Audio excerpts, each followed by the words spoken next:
नमस्कार, कल्पना किचनमध्ये तुमचं स्वागत आहे। मी आज तुम्हाला नवरात्र निमित्त उपवास धरतात ना 9 दिवसाचे, त्यांच्यासाठी मी हा फराळ बनवणार आहे।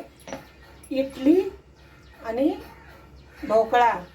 त्यासाठी 1 कप वरीचे तांदूळ घेतलेले आहेत। चांगले घ्यायचे आणि चांगले जरा सुक्या कपड्यानं पुसून ते स्वच्छ करून घ्यायचे आणि 1 कप वरीचे तांदूळ तर पाव कप साबुदाणे घ्यायचे। ह्याच्यामध्ये इडली आणि ढोकळा मी बनवून दाखवणार आहे। एकच बॅटर तयार करणार आहे। त्याच्यामध्ये 2 उपवासाच्या थाळ्या बनवणार आहे मी।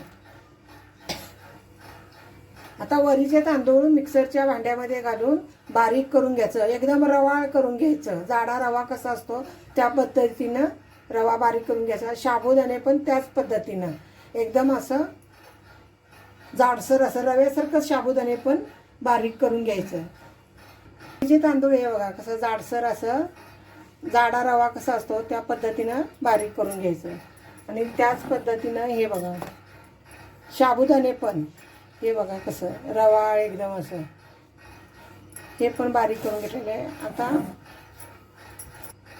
ह्याच्यामध्ये दही घालून घ्यायचं, रूम टेम्परेचरचं दही घालून घ्यायचं। एकदम फ्रीज मधलं काढून घालायचं नाही।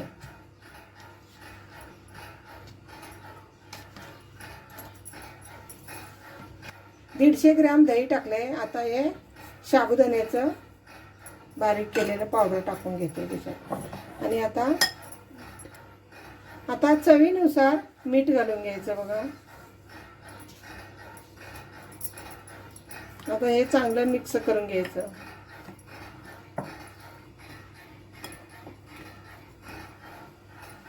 आता ह्याच्यामध्ये थोडं थोडं पाणी टाकून मिक्स करून घ्यायचं।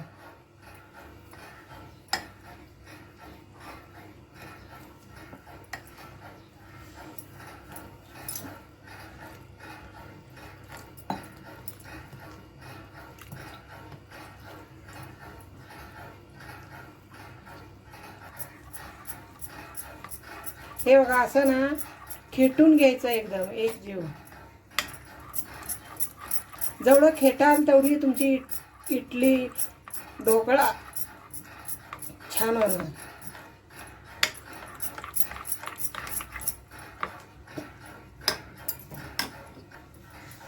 खायचा सोडा चिमटभर टाकून घ्यायचा आणि हे मिक्स करून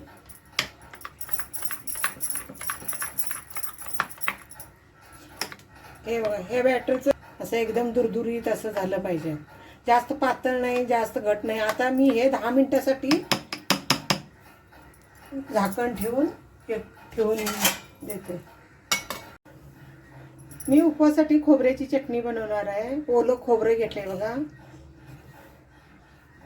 शेंगदाण्याची बी चटणी करतात, खोबऱ्याची बी करतात। मी खोबऱ्याची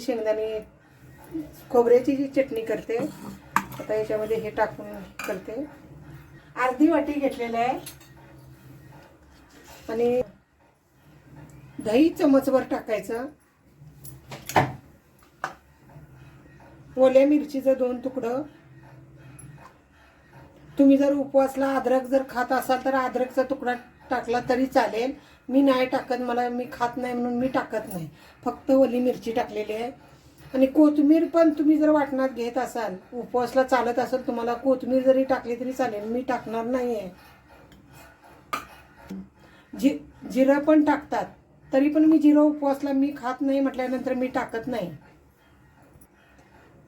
चवीपुरतं मीठ जरा टाकून घ्यायचं आणि आता हे मिक्सरला बारीक करून घेते। चटणी आता तयार आहे बघा। मी आता इडली आणि ढोकळा तर 2 बॅटर अलग अर्धा अर्धा करते। 15 मिनिटं मी ठेवलं होतं। आता बघा दोन्हीमध्ये सारखंच काढून घेतलेलं आहे। एकाचा ढोकळा बनवणार, एकाची इडली बनवणार।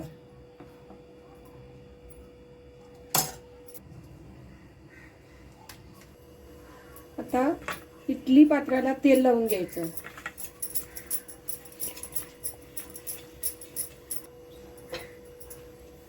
इडली आपली चिकटू नये यासाठी तेल लावून घ्यायचं जरा।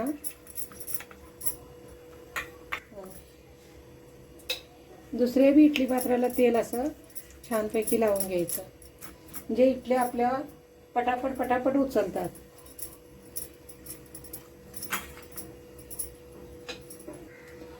आता थोडा विनो टाकायचा. विनो टाकून चांगलं मिक्स करून घ्यायचं बघा. एक साईडनंच असं फिरवायचं.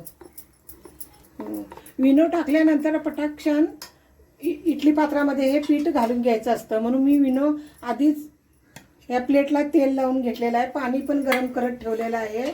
आता बघा हे इडली पात्रामध्ये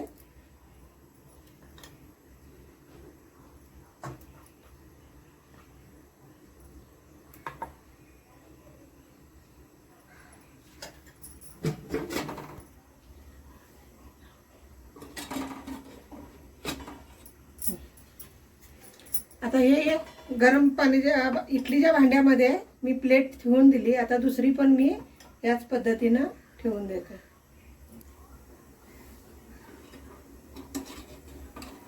आता हे 10 मिनिटासाठी हे करून घ्यायचं, झाकण लावून चांगलं उकळून घ्यायचं. आता ह्याच्यावर हवा जाते ना, यासाठी वजन काहीतरी आपण ठेवून द्यायचं. माझ्याकडे खलबत्त्याचा वरवंटा आहे, तो मी वजन ठेवते.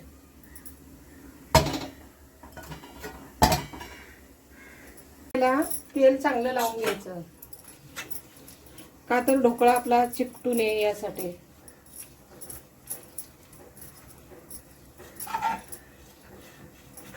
साईडनं पण असं तेल लावून घ्यायचं.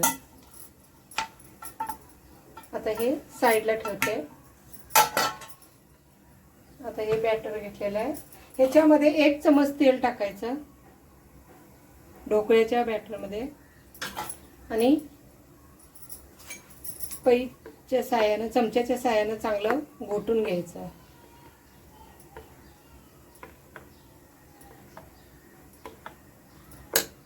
मिरची टाकून घ्यायची थोडी.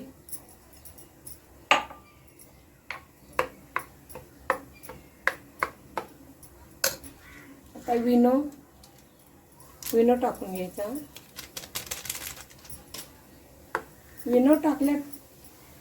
विनो अर्धा पुडी टाकले.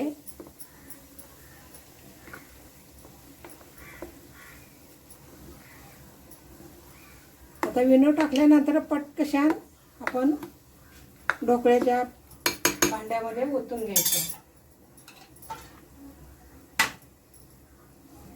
या पद्धतीनं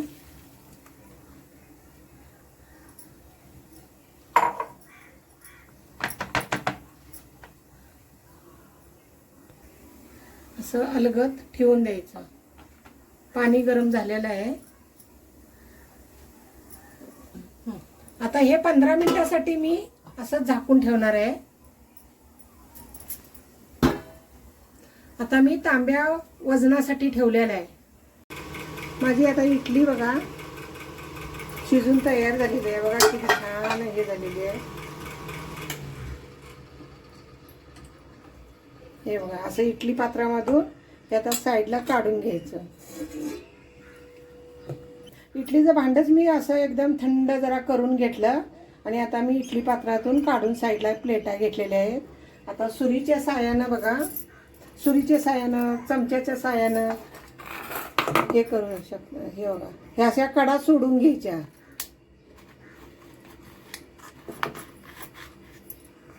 हे बघा बघा इडली किती हे झालेले आहेत, कशा निघतात बघा छानपैकी इडल्या. असं सुरीनं ना कडा सोडून या हे करून घ्यायच्या.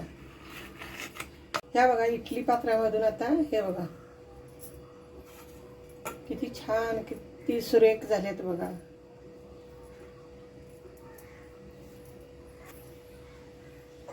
हे बघा अशा छान झालेत बघा, एकदम खुसखुशीत, एकदम स्पंची.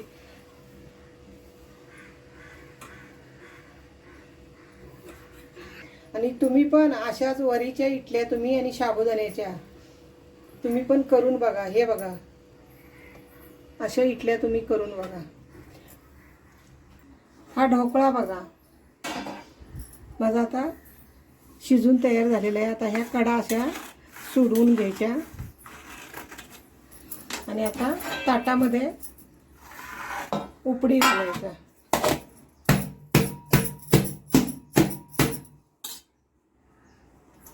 वा, छान झालाय.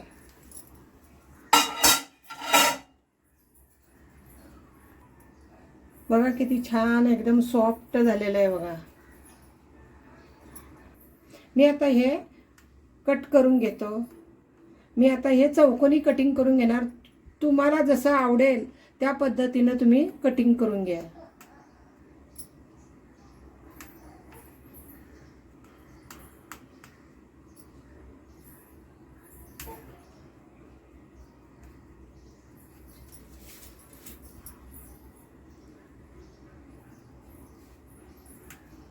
असंच सर्व कटिंग करून घ्यायचं.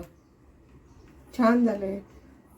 तुम्हाला बी बघा असं करून बघा उपवासला. आता या नवरात्रीचा उपवास आहेत ना, 9 दिवस वेगवेगळ्या उपवासाच्या प्लेटा करून बघा, तुम्ही खाऊन बघा.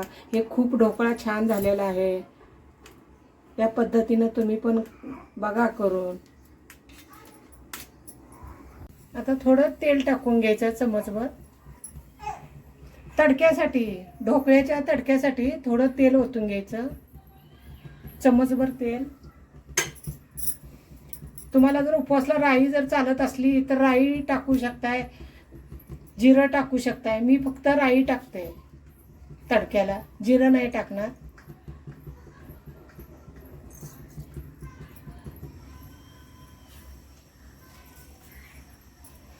राई तडतडू द्यायची.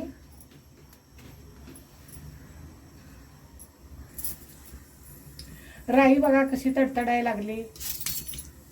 चांगली तडतडू द्यायची.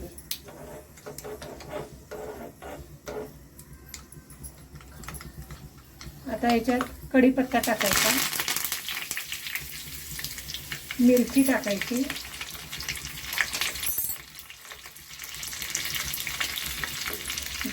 थोडंसं आपल्याला जेवढं पाहिजे तेवढं पाणी ओतून घ्यायचं.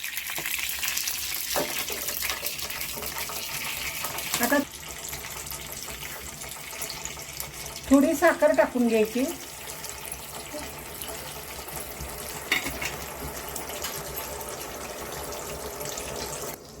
मला ढोकळा जास्त ना ओलसर आवडत नाही, म्हणून मी कमी हे बॅटर कमी करून घेतलेलं आहे.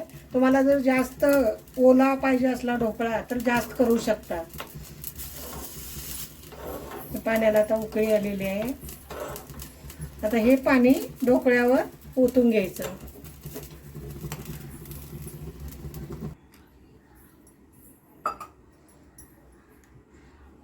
तुम्ही आता या चमच्याच्या साहाय्याने असं पाणी सगळीकडं टाकून घ्यायचं.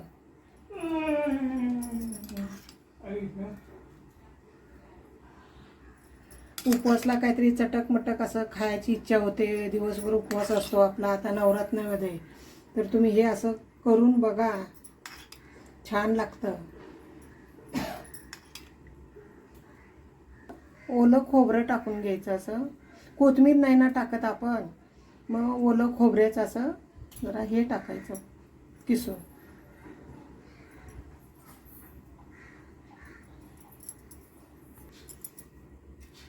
हे बघा आता एक एक वडी, हे बघा कशा छान वड्या निघलेत बघा.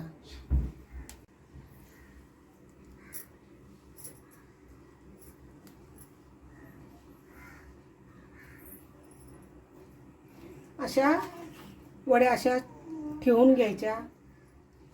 कशा झाल्यात बघा तुम्ही, नुसत्या तुम्हाला दिसायला कशा वाटतात बघा ह्या माझ्या वरीचा ढोकळा.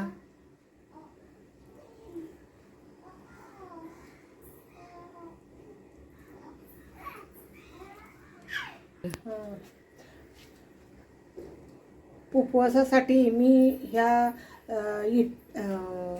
वरीच्या इडल्या ढोकळा बनवलेला आहे.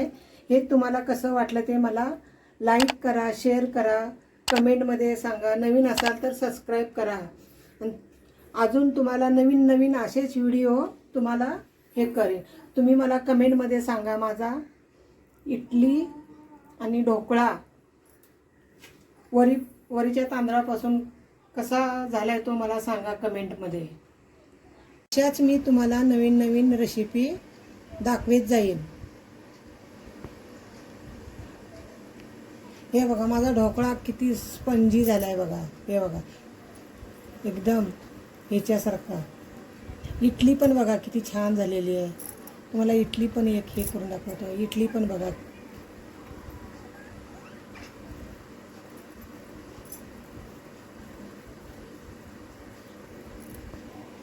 कमेंटमध्ये सांगा माझी रेसिपी तुम्हाला इडली आणि ढोकळा कसा झालाय तो कमेंटमध्ये सांगा.